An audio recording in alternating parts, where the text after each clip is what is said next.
Hi, my name is Danny and welcome to Pagan Perspective Subs Week on Monday.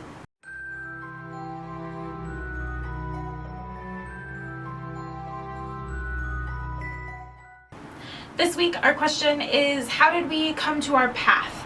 The question talks about reading some books and doing a Wicca 101 course, and that is what led them to their path. So how did we find our way to our path? You can find the whole question in the description below. I've already done a couple videos that are similar to this, so I'll leave a link for those videos if you want to hear more. For me, I was raised Irish Catholic, but in an Irish Catholic family of lots of farmers, few teachers, but it was always filled with family stories of fairies and family traditions, staying in contact with the seasons and the landscape in which we were living and working. For us, loving God and going to church was just as important as making sure your soil fertility was great and that you respected the natural cycles happening around you. In middle school, I did a lot of exploring about faith and traditions because I was curious, just like everyone.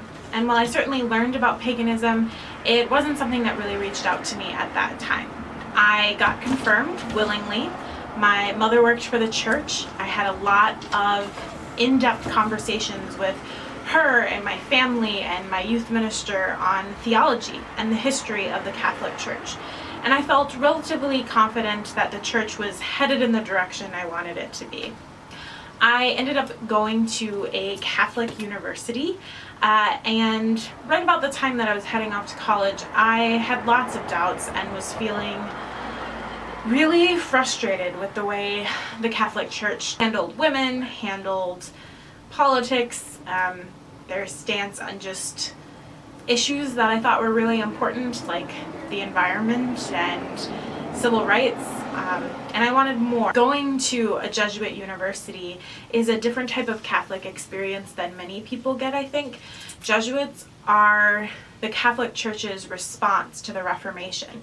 So when people were leaving the church and wanting more progressive ideas, the Catholic Church was like, okay, we're going to create this line of priests and outreach where Jesuits will become the experts in their fields and not only be spiritual guidance but also academic and political guidance. So Jesuits are very liberal in the Catholic Church.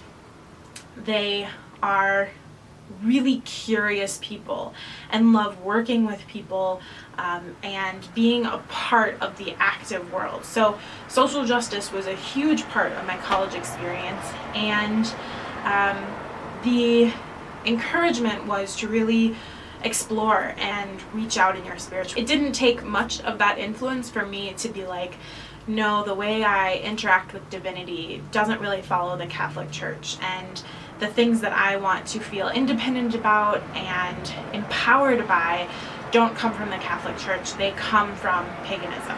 My sister was a practicing Wicca at the time, so I had some resources lying around from her. There's also lots of things online that I read, and I definitely started reading and exploring down that Wicca path and figuring out what paganism was. When I started reading Philip Cardom's work and Penny Billington, other Druid authors, I realized that this is what encompassed my early years of spirituality on the farm and my social justice activist kind of heart that I was experiencing in college. My first year on the Pagan Perspective is the year that I was finishing up my Bardic grade through OBOD or OBOD, the Order of Bards, Ovates, Druids. They're based out of the UK but function worldwide. They have a distance learning program and grows throughout. So I've been practicing on my own. I worked for a little bit with a study group through that organization, which is just too far away from me. Lovely people, but it was a lot to kind of try and drive to and work on. This year I'm finishing up my Ovate course and it's going really well. If you're interested in learning more about Druidry, specifically through the OBOD courses. I have a video where I describe that first course and kind of review it, so if you're interested, check that out. And for me, my Druid practice has really evolved into daily practices using yoga, meditation, and kind of offerings and groundings in the morning. And then at night, sometimes the same thing. I occasionally pull an OM few or maybe a tarot card to use divination. I take lots of walks whenever I can in the parks near I live or around the square at lunchtime.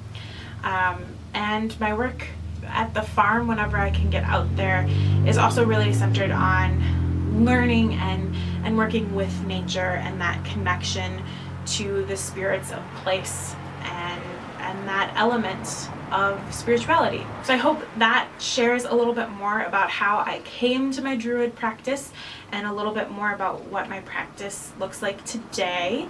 And in the comments below, I'd love to hear what age range you started practicing as a pagan. I'm curious to know if there's a lot of people who came to it later on or, you know, super early. I think that's kind of interesting. Thanks for watching, and as always, may you find peace in the sacred grove.